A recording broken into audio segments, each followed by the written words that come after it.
Good morning student. Today our topic is plasma झिल्ली अथवा कोशिका झिल्ली। ये कोशिका की सबसे बाहरी परत होती है जो कोशिका के घटकों को बाहरी आवरण से पर्यावरण से क्या करती है, अलग करती है। प्लाज्मा झिल्ली कुछ पदार्थों को अंदर अथवा बाहर आने जाने को देती है। यह अन्य पदार्थों की गति को भी रोकती है, इसलिए इसको सेलेक्टिवली परमेलेव मेम्ब्रेन भी कहते हैं, यानी कि इसको एक वर्णात्मक पारगम्य झिल्ली भी कहते हैं। कोशिका झिल्ली को इसीलिए क्या कहते हैं हम, वर्णात्मक पारगम झिल्ली, क्योंकि वो सेलेक्टिव चीज़ों को क्या करती है, अंदर बाहर करती है। सो कोशिका में पदार्थों की गति किस प्रकार होती है, पदार्थ कोशिका से बाहर कैसे आते हैं, इसके लिए हम आगे कंटिन्यू पढ़ते हैं। सो कुछ पदार्थ जैसे कार्बन डाइऑक्साइड, CO2 अथवा ऑक्सीजन कोशिका झिल्ली के आर पर विसरण प्रक्रिया के द्वारा आ जा सकते हैं। हम पिछले अध्याय में विसरण की प्रक्रिया के विषय में पढ़ चुके हैं। हमने देखा कि पदार्थों की गति उच्च सांद्रता से किस ओर होती है, निम्न सांद्रता की ओर होती है। कुछ इसी प्रकार हम प्रक्रिया कोशिका में भी होती है। उदाहरण के लिए कुछ पदार्थ जैसे CO2 जो होती है, जो एक कोशिकीय अपशिष्ट है, इसका निष्कासन आवश्यक होता है शरीर से, यानी प्लांट्स के शरीर से बाहर त्यागना आवश्यक होता है। जो कोशिका में एकत्रित होती है तो उसकी सांद्रता क्या होती है, बढ़ जाती है। अभी जैसे कि मैंने आपको बताया कि अधिक से कम की ओर, तो कोशिका के बाह्य पर्यावरण में CO2 की सांद्रता कोशिका में स्वतः CO2 की सांद्रता से क्या होती है, अपेक्षा कम होती है। तो जैसे ही कोशिका के अंदर बाहर CO2 की सांद्रता में अंतर आता है, तो उसी समय उच्च सांद्रता से निम्न सांद्रता की ओर, यानी कि अंदर की तरफ उच्च है तो बाहर क्या है, निम्न है, तो उच्च सांद्रता से निम्न सांद्रता की ओर विसरण द्वारा कोशिका से CO2 बाहर निकाल दी जाती है। और इसी प्रकार जब कोशिका में ऑक्सीजन की सांद्रता कम हो जाती है तो O2 बाहर से कोशिका में विसरण द्वारा अंदर चली आती है। अतः कोशिका तथा बाह्य पर्यावरण में गैसों के आदान प्रदान में विसरण जो होता है वो एक महत्वपूर्ण भूमिका निभाता है। और जल भी विसरण के नियमों के अनुकूल व्यवहार करता है। जल के अणुओं की गति जब वर्णात्मक पारगम्य झिल्ली द्वारा हो तो उसे हम परासरण कहते हैं। उसे हम क्या कहते हैं, परासरण कहते हैं। प्लाज्मा झिल्ली में जल की गति जल में घुले पदार्थों की मात्रा के कारण भी प्रभावित होती है। इस प्रकार परासरण में जल के अणु वर्णात्मक पारगम्य झिल्ली द्वारा उच्च जल की सांद्रता से निम्न जल सांद्रता की ओर मूव करते हैं, गमन करते हैं। यदि हम किसी जंतु कोशिका तो पादप कोशिका को शक्कर तथा नमक के विलयन में रखें तो क्या होगा, तो हम यहाँ देख सकते हैं। निम्नलिखित 3 घटनाओं में से एक घटना हो सकती है। पहली चीज़, यदि कोशिका को तनु विलयन में रखा जाता है तो उस माध्यम में जल में शक्कर अथवा नमक की मात्रा कम है और जल ज़्यादा है, तो जल परासरण विधि द्वारा कोशिका के अंदर चला जाता है। ऐसे विलयन को अल्परासरणी दाबी विलयन कहते हैं। जैसे कि एक चने को हमने, जो चना सूखे चने होते हैं उनको हमने जैसे पानी में रखा तो वो धीरे धीरे करके फूलने लगते हैं। तो यानी कि जल कोशिकाओं के अंदर जा रहा है, जैसे किशमिश को हम रखते हैं पानी के अंदर तो फूलने लगती है।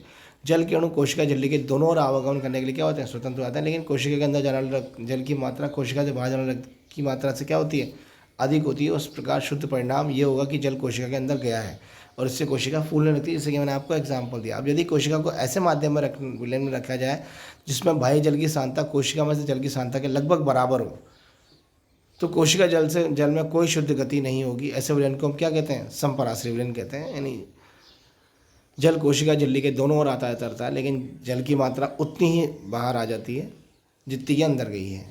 इसलिए कोशिका के माप में कोई परिवर्तन नहीं आता। यदि कोशिका के बाहर वाला विलयन अंदर के गोल से अधिक सांद्र हो, जैसे कि मान लीजिए किशमिश को आपने जो फूली हुई है उसको नमक के पानी में डाल दिया, नमक के उसमें डाल दिया है, तो जो किशमिश होगी उसका सारा पानी बाहर आ जाएगा और सिकुड़ जाएगी। तो यहाँ पर भी कुछ इस तरीके से बता रहा है कोशिका के रिगार्डिंग। यदि कोशिका के बाहर वाला विलयन अंदर के गोल से अधिक सांद्र है तो जल परासरण द्वारा कोशिका से बाहर आ जाएगा और ऐसे विलयन को अति परासरणी दाबी विलयन कहते हैं। पुनः जल कोशिका झिल्ली के दोनों ओर आ जा सकता है, लेकिन इस स्थिति में कोशिका से अधिक जल बाहर आ जाएगा और कम जल अंदर जाएगा, जिससे कोशिका क्या होगी, सिकुड़ जाएगी। परासरण इस प्रकार विसरण की एक विशिष्ट विधि है जिससे वर्णात्मक झिल्ली द्वारा गति होती है। चलिए हम आगे देखते हैं। जैसे कि मैंने आपको बताया उसी तरीके से यहाँ पर एक चुटी बताई गई है सूखी किशमिश की, जैसा मैंने आपको बोला था।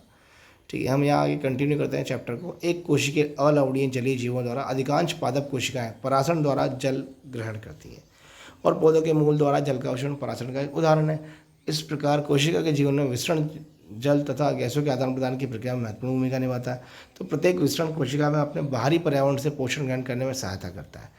कोशिका से विभिन्न अणुओं का अंदर आना जाना, बाहर निकलना भी विसरण द्वारा होता है। और इसी प्रकार परिवहन में ऊर्जा की आवश्यकता होती है। प्लाज्मा झिल्ली लचीली होती है और कार्बनिक अणुओं से लिपिड तथा प्रोटीन की क्या होती है, बनी होती है। प्लाज्मा झिल्ली की रचना हम केवल इलेक्ट्रॉन सूक्ष्म से ही देख सकते हैं। कोशिका झिल्ली का लचीलापन एक कोशिकीय जीवों में कोशिका के बाह्य पर्यावरण से अपना भोजन तथा अन्य पदार्थ ग्रहण करने में सहायता करता है। ऐसी प्रक्रिया को हम क्या कहते हैं, एंडोसाइटोसिस कहते हैं। अमीबा अपना भोजन इसी प्रक्रिया के द्वारा प्राप्त करता है। हमारा अगला जो टॉपिक आ रहा है वो आ रहा है आपका कोशिका भित्ति। पादप कोशिका में प्लाज्मा झिल्ली के अतिरिक्त कोशिका भित्ति भी होती है और पादप कोशिका मुख्यतः किसकी बनी होती है, सेलुलोज की बनी होती है। सेलुलोज एक बहुत जटिल पदार्थ है। यह पौधों को संरचनात्मक दृढ़ता प्रदान करता है। जब किसी पादप कोशिका में परासरण द्वारा पानी की हानि होती है तो कोशिका झिल्ली सहित आंतरिक पदार्थ संकुचित हो जाते हैं और उस घटना को जीवद्रव्य कुंचन कहते हैं। जब पादप कोशिका में परासरण द्वारा पानी की हानि होती है तो कोशिका झिल्ली सहित आंतरिक पदार्थ सभी पदार्थ संकुचित हो जाते हैं और इस घटना को क्या कहते हैं? जीवद्रव्य कुंचन कहते हैं। हम इस घटना को निम्न एक्टिविटी द्वारा देख भी सकते हैं, जैसे कि यहाँ पर एक पत्ती बताई गई, उस झिल्ली को पानी में रखकर स्लाइड बनाते हैं और उसकी तरह देखते हैं। छोटे हरे हरे कण दिखाई दे रहे हैं, इन्हें क्लोरोप्लास्ट कहते हैं। इनमें एक हरा पदार्थ होता है जिसे हम क्लोरोफिल कहते हैं, यानी कि डिफाइन कर रहा है, ठीक है, उस एक्टिविटी को। उसको हम नमक के साथ में डाल देते हैं और फिर हम उसको दोबारा देखते हैं, ठीक है। तो इससे पत्तियों की सभी कोशिकाएं मर जाएंगी। स्लाइड पर हम देखते हैं तो सांद्र में रखने पर हमें क्या दिखाई देता है? वो सिकुड़ जाती है। सो इस क्रियाग्राफ से निष्कर्ष निकलता है, इससे पता चलता है कि केवल जीवित कोशिकाओं में ही परासरण द्वारा जल अवशोषण की क्षमता होती है, ना कि मृत कोशिकाओं में। कोशिका भित्ति पौधों, कवक तथा बैक्टीरिया की कोशिकाओं की अपेक्षाकृत कम तनु विलयन अल्प परासरणता विलयन में बिना फटे बनाए रखती है। ऐसे माध्यम से कोशिका परासरण विधि द्वारा पानी लेती है और कोशिका फूल जाती है और कोशिका भित्ति के ऊपर दबाव डालती है। कोशिका भित्ति भी फूली कोशिका के प्रति समान रूप से दबाव डालती है। तो कोशिका भित्ति के कारण पादप की कोशिका परतनी माध्यम को जंतु कोशिका की अपेक्षा आसानी से सहन कर सकती है। कौन सी? प्लांट सेल्स, क्योंकि उनमें कोशिका भित्ति होती है और जंतु कोशिका में कोशिका भित्ति नहीं होती है। तो जैसे कि यहाँ पर अब हमारा अगला टॉपिक है केंद्रक। आपको याद होगा कि हमने प्याज की झिल्ली को अस्थायी स्लाइड बनाई थी। हमने इस झिल्ली पर आयोडीन की बूंद भी डाली थी। क्यों? यदि हम बिना आयोडीन की स्लाइड देखें तो हम क्या देखेंगे? प्रत्यय करेंगे कि अंतर क्या है। हम जब हमने आयोडीन को घोला तो उसके प्रत्येक कोशिका समान रूप से रंगीन हो गई। सो कोशिका के विभिन्न रासायनिक संगठन के आधार पर विभिन्न रंगों से रंगे होते हैं। तो कुछ क्षेत्र अधिक गहरे रंग के हो जाते हैं और कुछ कम। सो कोशिका को रंगने के लिए हम आयोडीन विलयन के अतिरिक्त सैफरनिन और मैथिलिन ब्लू का भी यूज़ कर सकते हैं, ठीक है। हमने प्याज की कोशिका देखा, अब हम आइए हम शरीर की देखते हैं। तो हम क्या देखते हैं? यहाँ पर शरीर से ली गई कोशिकाओं को देखते हैं। तो इसके अंदर हमने क्या ऑब्जर्व करा है कि केंद्र के चारों ओर दोहरे परत जो हमें दिखाई देता है, इसके अंदर हमारे को गोलाकार एक संरचना दिखाई देती है केंद्रक की। जब हम कोई स्लाइड को देखते हैं तो कोशिका के अंदर हमारे गोलाकार एक सेंटर में संरचना दिखाई देती है जिसे हम बोलते हैं केंद्रक। और जो केंद्रक होता है, केंद्रक के चारों ओर दोहरे परत का एक स्तर होता है जिसे हम क्या बोलते हैं? केंद्रक झिल्ली कहते हैं। केंद्रक झिल्ली में छोटे छोटे छिद्र होते हैं। इन छिद्रों द्वारा केंद्रक के अंदर कोशिका द्रव्य केंद्रक के बाहर आ जाता है। और कोशिका द्रव्य के विषय में हम अनुभाग में पढ़ चुके हैं। केंद्रक में ये हम डिफाइन करें प्रॉपर तरीके से केंद्रक को। केंद्रक में क्रोमोसोम्स होते हैं जो कोशिका विभाजन के समय छड़ाकार दिखाई देते हैं। क्रोमोसोम में आनुवांशिक गुण होते हैं जो माता पिता से डीएनए, यानी डीएनए की फुल फॉर्म है यहाँ पर डीऑक्सीराइबोज न्यूक्लिक अणु के रूप में अगली संतति में आ जाते हैं। क्रोमोसोम डीएनए तथा प्रोटीन के बने होते हैं। डीएनए अणु में कोशिका के निर्माण और संगठन की सभी आवश्यक सूचनाएं होती हैं। डीएनए के क्रियात्मक खंड को हम क्या कहते हैं? जो उसका क्रियाशील खंड होता है उसको हम जीन कहते हैं। जो कोशिका विभाजित नहीं हो रही होती है उसमें डीएनए क्रोमेटिन पदार्थ के रूप में विद्यमान रहता है। क्रोमेटिन पदार्थ धागे की तरह संरचनाओं का एक जाल होता है, उसका पिंड होता है। जब कभी भी कोशिका विभाजन होने वाली होती है तब ये क्रोमोसोम में संगठित हो जाता है और कुछ जीवों में कोशिकीय जनन में केंद्रक महत्वपूर्ण भूमिका निभाता है। यह प्रक्रिया में अकेली कोशिका विभाजित होकर दो नई कोशिकाएं बनाती हैं और ये कोशिका के विकास व परिपक्वन को निर्धारित करता है। साथ ही सजीव कोशिका की रासायनिक क्रियाओं को भी कंट्रोल करता है। बैक्टीरिया जैसे कुछ जीवों में कोशिका का केंद्रीय क्षेत्र बहुत कम स्पष्ट होता है क्योंकि इसमें केंद्रक झिल्ली नहीं होती है। ऐसे अस्पष्ट केंद्रक क्षेत्र में केवल क्या होता है? क्रोमेटिन पदार्थ होता है। तो ऐसे क्षेत्र को हम क्या कहते हैं? केंद्रकाय कहते हैं। ऐसे जीव जिसकी कोशिकाओं में केंद्रक झिल्ली नहीं होती है उन्हें हम क्या कहते हैं? प्रोकैरियोट कहते हैं।